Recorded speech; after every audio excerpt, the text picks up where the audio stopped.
嗱，我哋今日呢條片咧就講 Renters Right Bill 嘅一個 summary 啊，亦都揾嚟咧就租務專家 Edith 上嚟啦，同大家去 share 呢樣嘢嘅。Hello Edith。Hello Leo。喂，好多朋友咧就好關心個 Renters Right Bill 啊，嗰啲法案上咧自己睇有好多都睇唔明啦。咁我知道你哋公司咧 Johns & Coast 最近就出咗個 summary 啊，咁啊今日呢條片我哋就或者用10零分鐘時間啦，簡單同大家睇睇呢個 summary 啦，咁啊俾大家更加清晰呢個 Renters Right Bill 咧入邊一啲 detail 資料啊，好嘛？好啊，咁我哋今日咧就會同大家去 summarize total 10個重點嘅。咁我哋首先咧第一，其實因為過去咧我哋呢啲 point 咧都提過嘅，咁可能今次咧個 summary 就會之前如果Parliament 裏邊有乜嘢嘅改變啦，有乜嘢嘅amendment， 即係有啲嘢唔用啊，有啲嘢佢想加，咁我哋喺呢個 summary 我哋應該會見到。咁而無意外咧下年5月嘅時候咧好多我哋今日提及嘅嘢咧都會 contain 喺佢哋嚟緊bring in 嗰個法例。咁第一樣嘢啦，我哋講翻就係個 new tenancy structure 啦。咁現時咧我哋所有個 buy to let 客咧係用一個 AST 形式去 hold 一個租約嘅，一個我哋叫assured short-hold tenancy。咁幾時會用 AST 咧？就係當我哋簽一啲嘅自用嘅租客啦。咁所以咧仲有第二啲type of tenancy 嘅，咁就fall within 呢個其實Renters Right Bill， 咁就係 company let。但係其實我哋都見咧疫情之後咧 company let 咧係的而且確少咗好多嘅。咁同埋 company let 一般咧係散播喺一啲好 specific 嘅地區嘅。我哋以前見特別多會係一啲市中心嘅，即係 Central London 嗰啲區啦，同埋金融區係啦。其實佢上一次 Parliament 咧就講咗啦，當個 bill kick in 嘅時候咧，佢現時所有嘅約咧都會自動變咗做一個 periodic 嘅 tenancy 嘅。咁因為我哋之前咧就去估啦，佢會唔會有一個like grace period 啦。For example， 如果而家現時嘅約係行緊1年生1年死嘅，佢會俾呢個約 run 完之後咧，先至喺一個新約嘅情況下咧，去要個新約去做 periodic。咁但係應該現時咁樣聽政府講咧，佢哋會係個 bill 一實施嘅時候咧，佢就會全部變做 periodic 嘅。咁咧佢亦都有政府有提及過咧fixed 嘅 tenancy 咧係已經唔可以係acceptable 嘅。咁無論個租客同個業主對方都係 agree 得好啦，譬如我係業主，你係租客，我哋傾完啦，我就唔好啦，我哋都中意一個譬如24個月1年生1年死嘅模式嘅，其實都係唔得嘅，係啦 ，mutually agree 嘅情況都唔得。咁我頭先所講咧，佢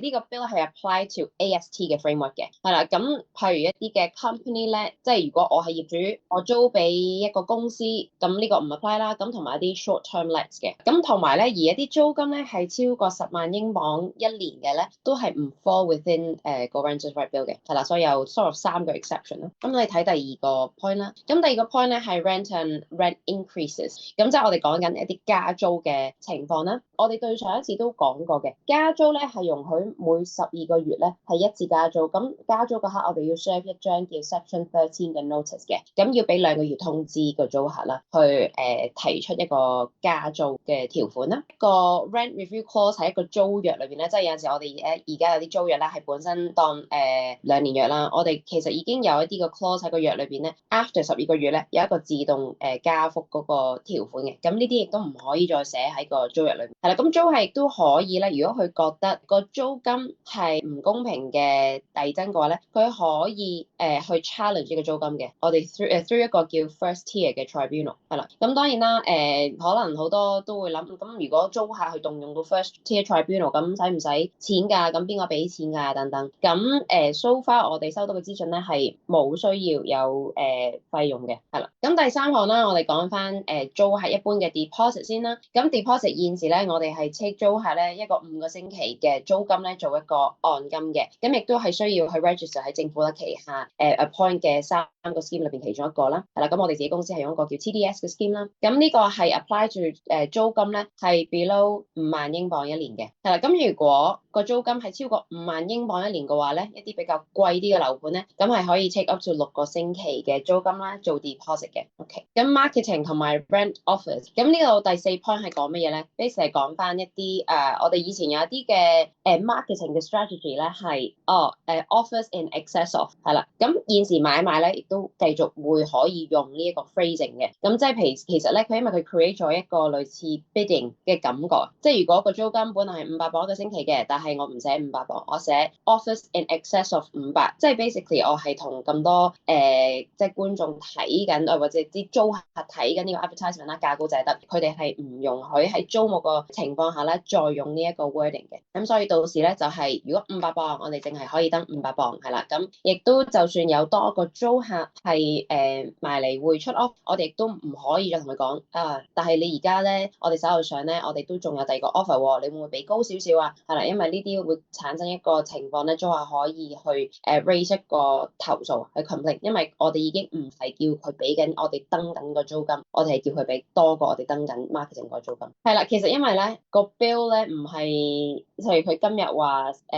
會高位喺咁聽日實施嘛，咁我哋有一段嘅所謂真空期喺度啦。其實我哋都覺得呢段時間咧，好多業主咧，如果行新約啊或者續約嘅情況咧，有機會可能會叫 agency 啦去 maximize 呢段時間。係啊，個 bill 未實施之前有機會嘅，係啊。但係當然啦，我哋即係你都知英國個 market 都比較 transparent 啦，咁所以其實現時個盤租緊乜嘢同埋佢周邊租緊乜嘢都係好清晰嘅。咁所以就算貴啲都唔可以話哦，本來係500一個星期嘅，但係而家我嗌700磅一個星期咯，係啦。咁呢個就超越咗太多個市場嗰個資訊，咁所以租客都會即係放棄咯，係啊，放棄 offer 呢一層樓。好，咁第5項咧就係 ending tenancy 嘅。咁我哋之前都 touch on 呢個 point 啦，已經咁亦都冇特別大嘅改變啦。咁如果現時咧業主咧係可以俾2個月嘅通知噶嘛，到一個生日位之後，咁但係根據個新約咧，業主係需要俾呢個租約咧 run at least 12個月嘅。咁我哋對上一次講咧，12個月完咗之後咧，業主要俾租客嘅通知係4個月，咁即係前後係16個月啦，係啦。咁亦都喺我哋話係當喺一個租金 in arrears 嘅情況，業主都可以去 speed up 一個 repossession 嘅。Section 8個用途咧，其實係當而家現時咧係當個單位咧已經係喺2個月或以上嘅租金嘅 arrears，但係嗰個新例咧係講緊租金要係 basically 喺4個月 arrears 先可以 serve 到呢個 notice 咯。咁係 double 咗個時間啦。同埋咧，如果我哋之前有提及過嘅一啲嘅 mandatory 嘅 repossession ground line，即係一啲嘅業主應該都必攞得翻層樓嘅理由啦，係包括佢要自用啦、放賣啦。但係而家政府加多咗個clause 咧，就係如果業主層樓真係攞翻嚟放賣嘅話咧，佢係唔可以 within 12個月咧係再翻租嘅單位嘅。係咁，當然個個都會即刻諗，咁如果翻租嘅邊個去 police 呢件事先？邊個會即係去舉報啦嚇？咁其實租客可以嘅。如果之前你叫佢離開個單位嘅租客，佢知道其實你喺短期內你翻租出去咧，佢可以啦。之後咧，咁係有咩嘅 penalty 咧？其實個 penalty 咧都幾貴，因為佢有分咗，譬如第一次嘅即係犯錯啦，咁係提及嗰個數係7000磅嘅，係啦。咁第二次譬如 repeat 第二次、第三次啦，佢嗰個 fine 咧 penalty 係去到4萬英鎊嘅，即係40,000 pounds，其實係非常之貴。咁所以咧係唔會業主去嘗試 take 呢個 risk 啦，因為當然你可以話去 police 呢件事嘅，有機會可能如果業主係 within 12個月再翻租翻個單位出去嘅，冇人會知嘅，冇人會得閒去舉報嘅。咁但係其實只需要有人做呢個動作做一次，咁就已經係啦好大筆錢啦。咁樣咧我哋第6個 point 講埋個 discrimination on referencing 係啦。咁其實 anti-discriminatory law 咧其實都係 in place 咗好耐。咁其實我哋好多時譬如業主問個租客喺邊度嚟啊？點解我哋出 offer 嗰陣時冇直接寫埋佢嗰個 nationality 啊等等咧？其實都係因為 anti-discriminatory law 個問題。我哋個 summary 呢度提及到業主唔可以discriminate against 一啲係攞緊 benefit 嘅人啦，即係攞緊政府嘅支援啦，同埋一啲有小朋友嘅人啦。但係其實呢個 discriminatory 嗰個 section 咧係包括埋一啲嘅種族啦、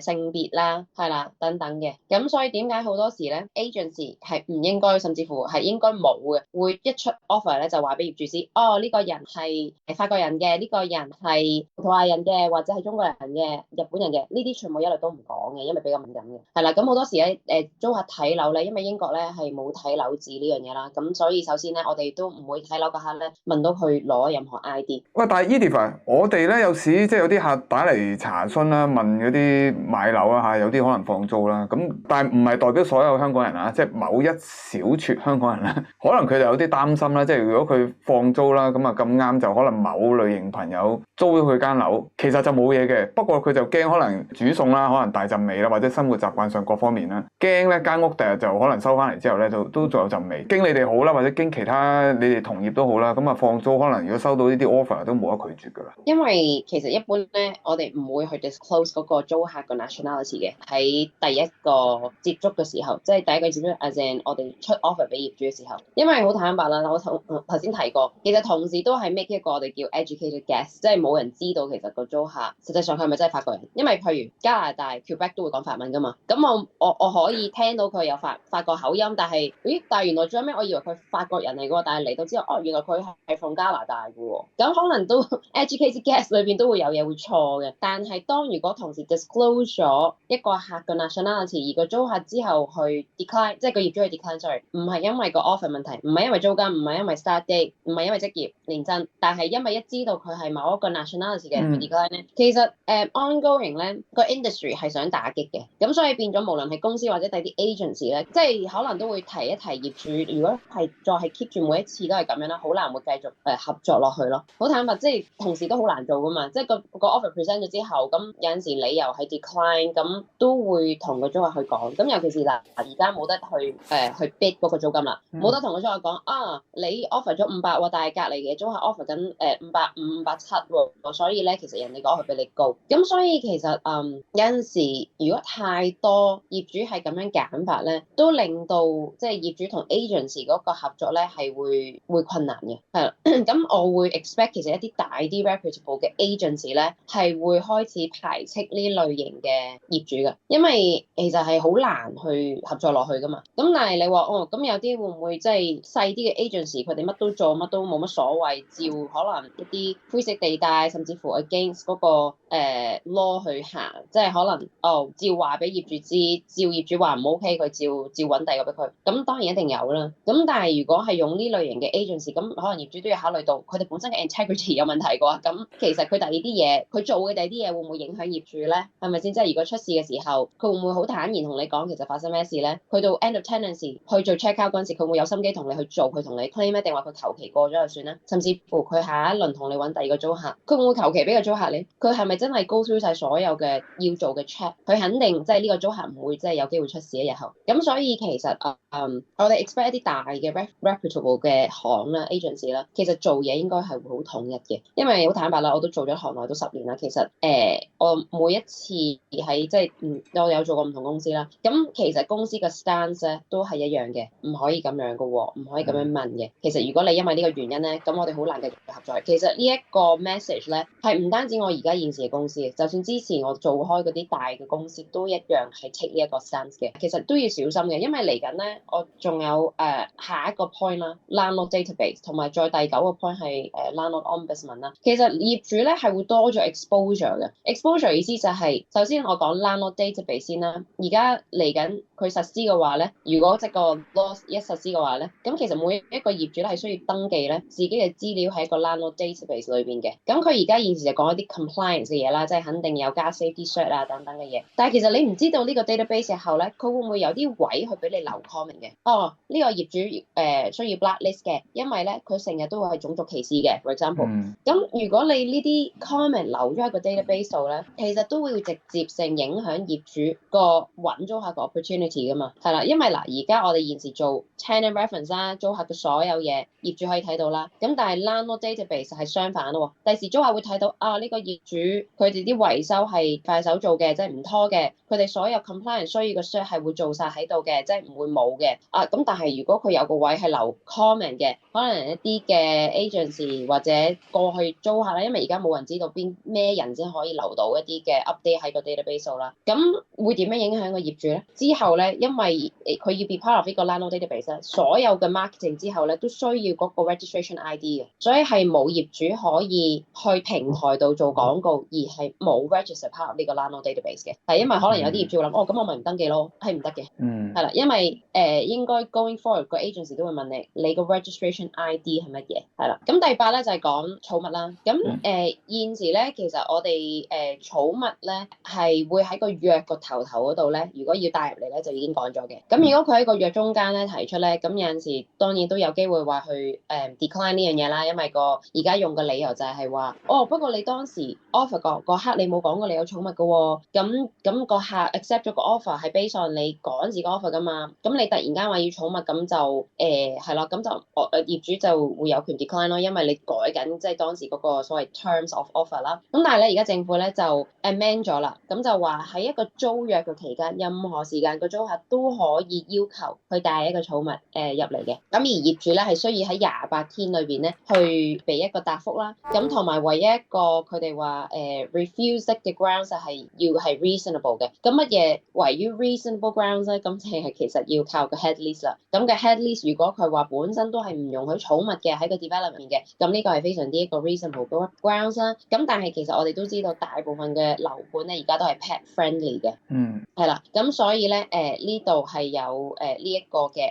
adjustment 啦。好坦白啦，如果業主真係同我哋講，喂，我真係好敏感，哮喘、濕疹等等，而我之後有機會要攞翻呢層樓去用嘅，咁而即係你知英國樓啦，睡房嗰啲全部都係用地氈嘅。係啦，咁我哋又俾傢俬啦，咁傢俬有 upholstery 啦，係啦 sofa 啊、窗簾啊等等，咁可唔可以用呢個理由咧？其實唔知嘅，因為佢冇提過嘅。咁但係我覺得咧，業主會 keep 住會用呢啲理由嘅，咁就係啦。咁第9個 point 啦，new landlord ombudsman 係啦，咁同個 landlord database 一樣啦，我都有 try to confirm 呢個 point 嘅。其實個 landlord ombudsman 嘅 landlord database 咧係需唔需要有付款嘅咧？咁 so far 咧，我哋同同事嗰邊溝通咧，佢哋覺得係會需要嘅。咁當然如果係 fall under 業主嘅responsibility 咧，咁呢個有機會係業主有一個 cost 喺度啦，係啦。咁而家暫時講都唔知幾多嘅。咁亦都提咗好似個 landlord database 一樣，每一個業主都需要 join 一個 landlord ombudsman scheme 嘅，或者個 the new landlord ombudsman scheme 嘅。佢個 wording 咁樣睇咧，應該只係得一個嘅啫。係啦，咁呢個平台要做咩咧？就係容許租客咧可以去 escalate 一啲嘅問題去 ombudsman，譬如好常見嘅維修喎，遲都唔維修，係啦，遲都拖延啊、唔覆啊等等。咁當然我之前都講過，如果你 through 啲 reputable 嘅 agent 去做 management 咧，咁維修咧係冇得去特別拖嘅，因為我哋個 property management 個部門都好緊張呢啲嘢嘅。因為如果拖維修嘅話咧，好多時租客咧可能就會開始 claim compensation against 個業主，咁我哋都唔想啦。咁但係有啲嘅業主係可能自己去 manage 嘅，佢可能忙或者甚至乎唔願意去做某啲維修嘅，佢拖得太耐咧，租客就有一個途徑咧去所謂舉報業主啦，係啦，就係 through 個 landlord ombudsman 嘅。咁第10啦，就係個 decent home standard 啦，之前都提及過啦。咁我亦都每一次都講嘅，當一個業主係 through 一啲 agency 即係 reputable agent 去放租單位咧，佢一定 hit 呢一個 point 嘅，係啦，因為我哋都會睇樓啦。如果你 instruct 我哋首先都會去 inspect 層樓啦。我哋唔會容許一層樓咧係喺一個好危險嘅情況咧，有毛菌啊或者係結構上有問題啊去放租嘅，係啦。咁所以呢一 part 咧第10個 point 咧係一定 compliance 嘅。喂，Edith 啊，最後咧好多朋友都問啊，揾你哋幫手啦。通常你哋即係主力做開邊幾個英國城市啊，同埋你哋強項係邊方面啊？可唔可以即係簡單話俾呢啲觀眾們聽？OK，咁當然倫敦啦，我哋起家嘅城市啦。咁我哋中1至到8、9去到 Watford 嗰度都做啦。咁 Down South 咧，我哋都做 Reading 啦，Staines upon Thames 啦，我哋嗰度都好多樓盤啦。咁同埋咧，我哋同時都會做一啲好似 Heartland Village 啊、Hares Hill 嗰啲區嘅，係啦，因為之前有啲業主咧買咗啲屋咧放租，咁我哋都有幫到佢哋嘅。咁除咗倫敦同 Down South 之外咧，我哋都做曼城啦，同埋 Birmingham 嘅，係啦。咁現時我哋都有有啲客咧喺曼城，其實現時收緊樓啦，係啦，都有啲緊張，因為好近聖誕節啦。OK，嗱咁咧，我諗睇到呢度朋友咧，就如果你本身啊，即係有啲 letting agent 做緊啦，因為我哋過去都收唔少查詢，好多朋友咧，即係可能佢做緊嗰個 letting agent 唔係即係咁滿意啊，咁可能想轉跑道啦，揾第二間幫手啦，甚至乎識廣東話啲同事啊，即係譬如好似